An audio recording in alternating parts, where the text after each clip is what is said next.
Alright then, welcome back everyone. Let's solve this question, fair numbers. This question on the surface looks very difficult if you have actually some experience with competitive programming, but this is more of an illusion. You'll know what I'm saying in a bit.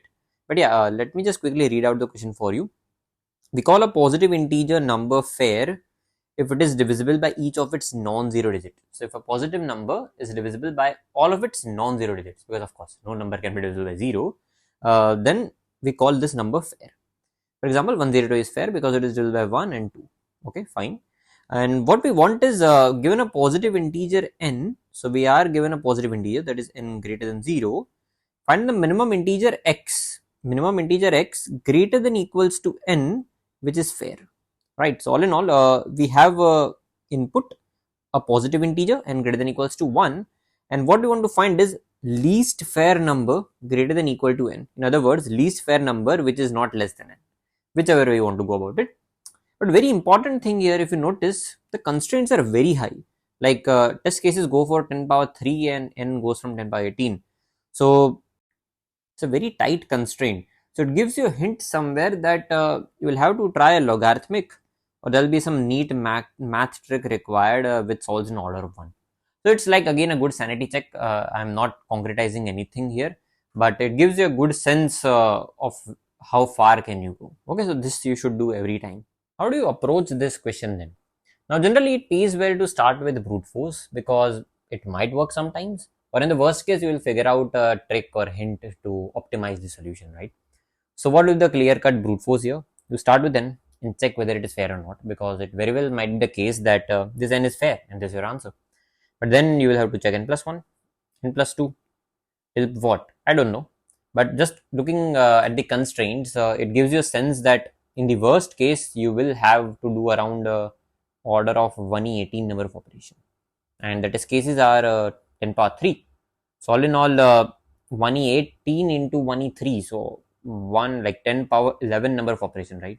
So this is a very terrible approach, right? It looks like a very terrible approach. So this we cannot do, obviously. Okay, so I don't know how far I have to go, right? So I was thinking, and that then I got an idea. If I'm not able to figure out how far I have to go, can I think about the bound? Like, can I bound my search space? Because this seems to be never ending, right? I cannot go till 10 power 18. So if I'm not able to find a number which is divisible by each of its non-zero digit, right? So what I'm trying to say here is, guys, see, I have n, right? And I have to find the smallest guy here, smallest guy divisible by each of its non-zero digit. Okay, I don't know what that number is, but can I find a number which is divisible by every possible non-zero digit, right? That seems to be a bit easier thing to do, right? I don't know what number lies here, like what number after n will be divisible by each of its non-zero digit. But can I find a number here? I don't know what the number is. Let's just call that number L, divisible by every possible non-zero digit. That is, it is divisible by 1, 2, 3, so on till 9. Then this is my upper bound, right? So what I'm trying to say here is, if you are not finding any number which is divisible by each of its non-zero digit, this guy is definitely your answer, right? Because it is obviously divisible by each of its like every possible non-zero digit, right? So I'll repeat myself. What I'm trying to say here is, from n, I am looking for a number in this range, n plus 2, so on till I don't know where, till 1e18 or something, order of some 1e18. Looking for a number divisible by each of its non-zero digit. Okay, so I didn't know how far I have to go, but if somehow I can find a number divisible by every possible non-zero digit, right now, like if there is a number here which is divisible by every possible digit, that is 1 to 9, then if I'm not finding an answer here, this will definitely be my answer, right? So this is a good upper bound, right? So let's just call this number as like super fair number, right? Super fair number. So if you don't find your answer here, your super fair number is anyway your answer, because any which way it is divisible by every possible digit. Okay, every possible non-zero digit. So how does a super fair number look like? So let's try to search a super fair number then. Fair number will handle it afterwards. But let's find a super fair number. Okay, so super fair number should be divisible by every possible non-zero digit. If some number has to be divisible by 2 and 3, uh, 2 and 3 must be part of that number, right? So in that factorization, so it should be in the end a multiple of 2 into 3, that is multiple of 6. Okay, any multiple of 6 will be divisible by 2 and 3. Okay, if what numbers are divisible by 3 and 4, they should contain 3 and 4 in its factorization, right? So any multiple of 3 into 4, that is 12, 3 into 4, that is 12, is a number which is divisible by 3 and 4. Okay, that's fine. Let's take 3 and 7 then. Any multiple of 3 into 7, that is 21, will be divisible by 3 and 7. Okay, so where am I going here? So if you have numbers here 4 and 6, then any multiple of 24? No, any multiple of their LCM, right? 6 and 4's LCM is what? 12. Any multiple of 12 will be divisible by 4 and 6, right? So if you are looking after a super fair number, that is a number divisible by every possible non-zero digit, it will be some multiple of LCM of 1 to 9, right?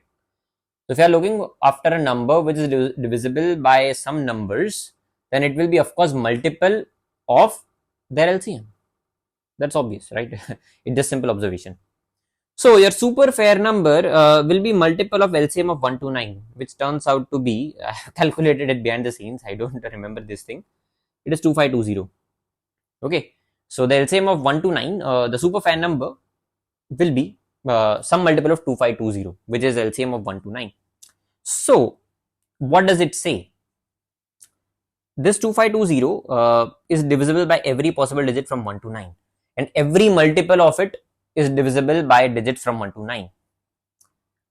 In other words, super fair number repeat every around let's say 2500 numbers, right?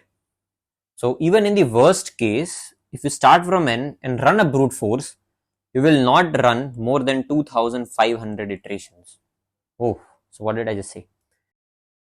Even in the worst case, you will not run more than 2500 iterations, because after every 2500 iterations, if you don't find a fair number, you are anyway going to find a super fair number, right? So if you don't find a number here which is divisible by each of its non-zero digit, you will definitely find a super fair number which is divisible by every possible non-zero digit, right? So yeah, I mean, that's about the question. I'll quickly summarize it. So I was looking after a number greater than equals to n, which is fair. That is, it is divisible by each of its digit. Now I didn't know how far I have to go, so I thought let's just bound it by a super fair number. Now what is a super fair number? A super fair number is a number divisible by every possible non-zero digit. Because I don't know how far I have to go to search for a number divisible by each of its digit, then I can of course bound my search to a super fair number.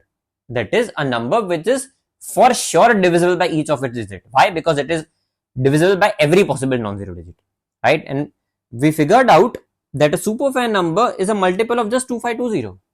That is, in other words, a super fair number repeats every 2500 numbers, and given the constraints, you can run a 2500 iteration loop. So I'll show you. In the worst case, you will have to run what?